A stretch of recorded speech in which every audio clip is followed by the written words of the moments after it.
اس کا جواب یہ ہے کہ جو مشرکین تھے وہ یہ تو بلیو کرتے تھے کہ اللہ رب ہے، لیکن وہ اللہ تعالیٰ کو اللہ تعالیٰ کے ساتھ کسی اور کو شریک بھی ٹھہراتے تھے، اور مشکل حالات میں وہ اللہ تعالیٰ کو پکارتے تھے، جب وہ مشکل حالات ٹل جاتے تھے تو دوبارہ سے شرک کرنے لگتے تھے۔ نقطہ صفر اور مارکے کا پہلا ایندھن۔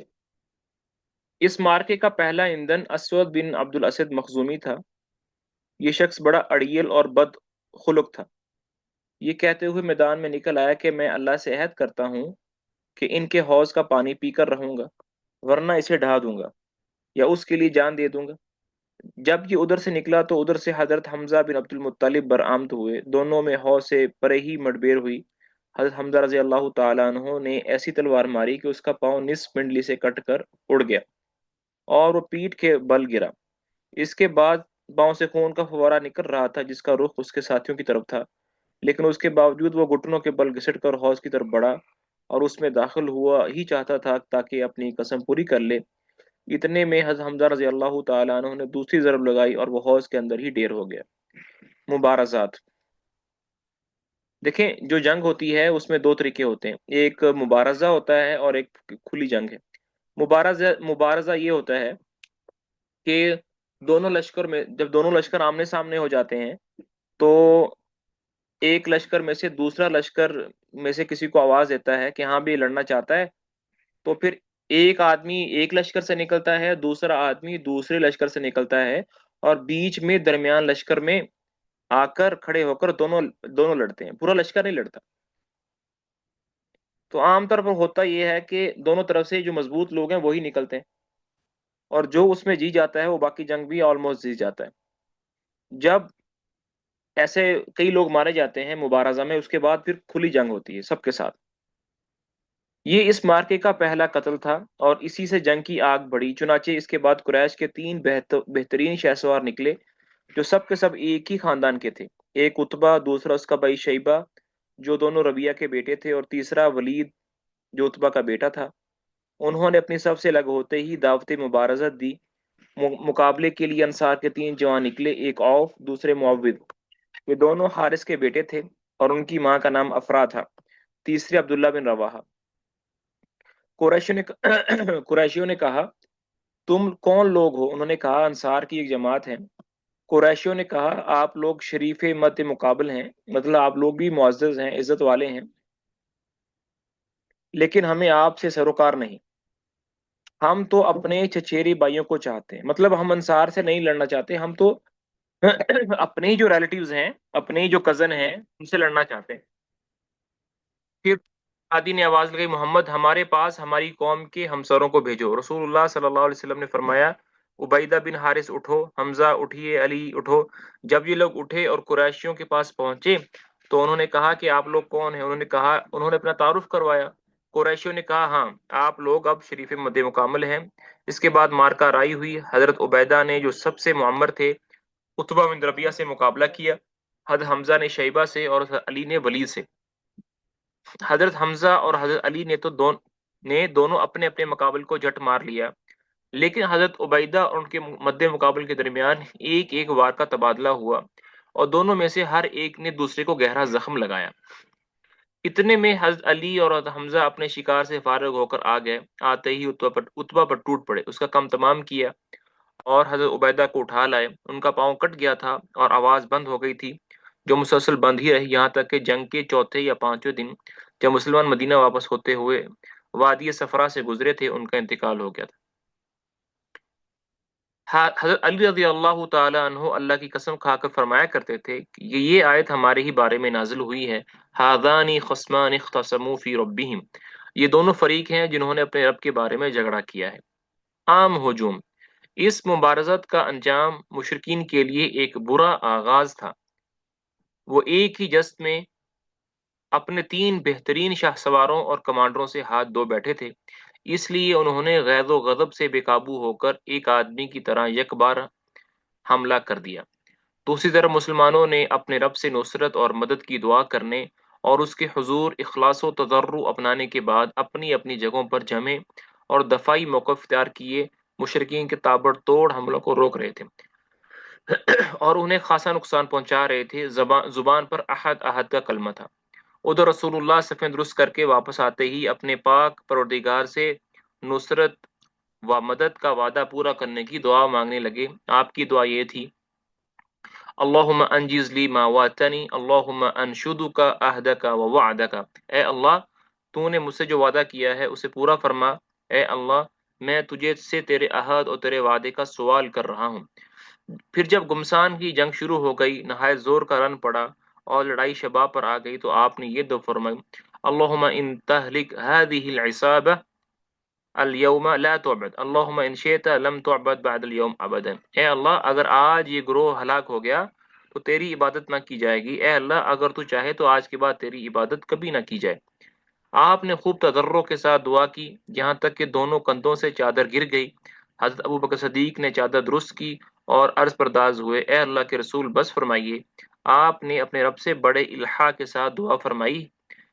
ادھر اللہ نے فرشتوں کو وحی کی کہ انی معکم فثبتوا الذین آمنوا سألقی فی قلوب الذین کفروا الرعب، میں تمہارے ساتھ ہوں، تم اہل ایمان کے قدم جماؤ، میں کافروں کے دل میں روب ڈالوں گا۔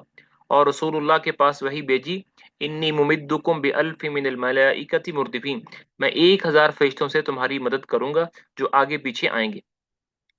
اس کے بعد رسول اللہ کو ایک جھپکی آئی، پھر آپ نے سر اٹھایا، فرمایا: ابو بکر خوش ہو جاؤ، یہ جبریل ہیں گرد و غبار میں اٹے۔ ابن اسحاق کی روایت میں یہ ہے کہ آپ نے فرمایا: ابو بکر خوش ہو جاؤ، تمہارے پاس اللہ کی مدد آ گئی، جو جبرائیل علیہ السلام ہیں، اپنے گھوڑے کی لگام تھامے اور اس کے آگے آگے چلتے ہوئے آ رہے ہیں اور گرد و غبار میں اٹے ہوئے ہیں۔ اس کے بعد رسول اللہ چھپر کے دروازے سے باہر تشریف لائے۔ آپ نے زرہ پہن رکھی تھی، آپ پرجوش طور پر آگے بڑھ رہے تھے اور فرماتے جا رہے تھے: سیہزم الجمع ویولون الدبر، عنقریب یہ جتھا شکست کھائے گا اور پیٹ پھیر کر بھاگے گا۔ اس کے بعد آپ نے ایک مٹھی کنکری مٹی لی اور قریش کی طرف رخ کر کے فرمایا: شاہت الوجوہ، چہرے بگڑ جائیں، اور ساتھ ہی مٹی ان کے چہروں کی طرف پھینک دی۔ پھر مشرکین میں سے کوئی بھی نہیں تھا جس کی دونوں آنکھیں، نتنے اور منہ میں اس کی مٹی، ایک مٹھی مٹی میں سے کچھ نہ گیا ہو۔ اس کی بابت اللہ نے ارشاد فرمایا: وما رمیت اذ رمیت ولکن اللہ رمی، جب آپ نے پھینکا تو در حقیقت آپ نے نہیں پھینکا بلکہ اللہ ہی نے پھینکا۔ اس کے بعد رسول اللہ نے جوابی حملے کا حکم اور جنگ کی ترغیب دیتے ہوئے فرمایا: شدو، چڑھ دوڑو، اس ذات کی قسم جس کے ہاتھ میں محمد کی جان ہے، ان سے جو آدمی بھی ڈٹ کر ثواب سمجھ کر آگے بڑھ کر اور پیچھے نہ ہٹ کر لڑے گا اور مارا جائے گا، اللہ اسے ضرور جنت میں داخل کرے گا۔ آپ نے قتال پر ابھارتے ہوئے یہ بھی فرمایا: اس جنت کی طرف اٹھو جس کی پہنائیاں آسمانوں اور زمینوں کے برابر ہیں۔ آپ کی یہ بات سن کر عمیر بن حمام نے فرمایا: بہت خوب، بہت خوب۔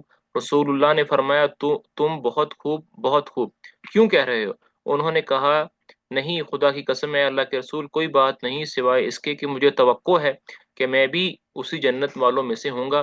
آپ نے فرمایا: تم بھی اسی جنت والوں میں سے ہو۔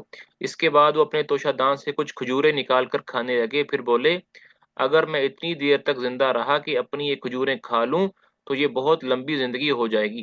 چنانچہ ان کے پاس جو کھجوریں تھیں انہیں پھینک دیا، پھر مشرکین سے لڑتے لڑتے شہید ہو گئے۔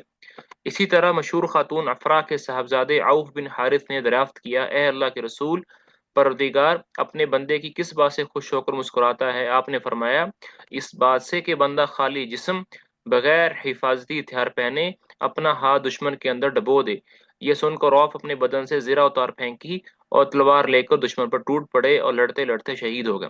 جس وقت رسول اللہ نے جوابی حملے کا حکم صادر فرمایا، دشمن کے حملوں کی تیزی جا چکی تھی، ان کا جوش و خروش سرد پڑ رہا تھا، اس لیے یہ باحکمت منصوبہ مسلمانوں کی پوزیشن مضبوط کرنے میں بہت مؤثر ثابت ہوا، کیونکہ صحابہ کرام کو جب حملہ آور ہونے کا حکم ملا اور ابھی ان کا جوش جہاد شباب پر تھا، تو انہوں نے سخت تند اور صفایا کن حملہ کیا۔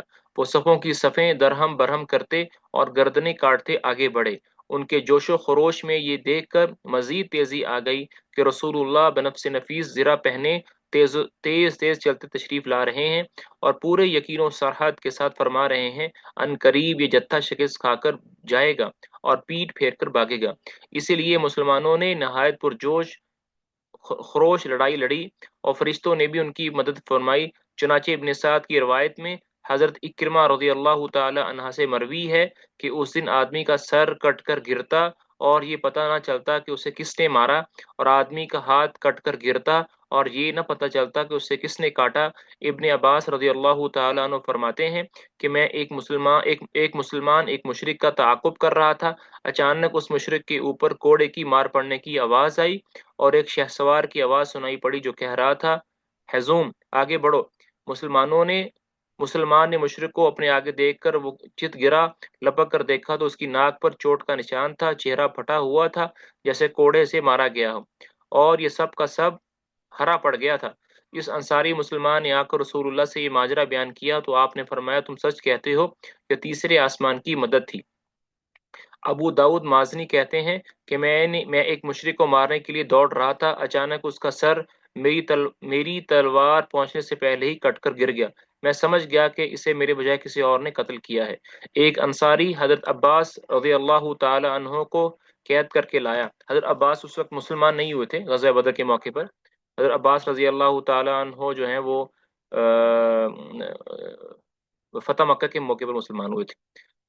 تو ایک انصاری صحابی نے حضرت عباس کو قید کر لیا، تو حضرت عباس رضی اللہ تعالیٰ عنہ کہنے لگے واللہ مجھے اس نے قید نہیں کیا، مجھے تو ایک بے بال کے سروالے آدمی نے قید کیا ہے جو نہایت خوبرو تھا اور چت کبرے گھوڑے پر سوار تھا، اب میں اسے لوگوں میں نہیں دیکھ رہا ہوں۔ انصاری نے کہا اے اللہ کے رسول، انہیں میں نے قید کیا۔ آپ نے فرمایا خاموش رہو، اللہ نے ایک بزرگ فرشتے سے تمہاری مدد فرمائی ہے۔ چلے جی یہاں تک پڑھیں گے انشاءاللہ۔ تو اللہ تعالیٰ نے جنگ بدر میں فرشتوں کو نازل فرمایا تھا۔ اللہ تعالیٰ سیرت کو سمجھنے کی، اس کو آگے پھیلانے کی توفیق نصیب فرمائے۔ کوئی کوشچن ہے تو پوچھ سکتے ہیں ورنہ پھر ہم کلاس کو ختم کرتے ہیں۔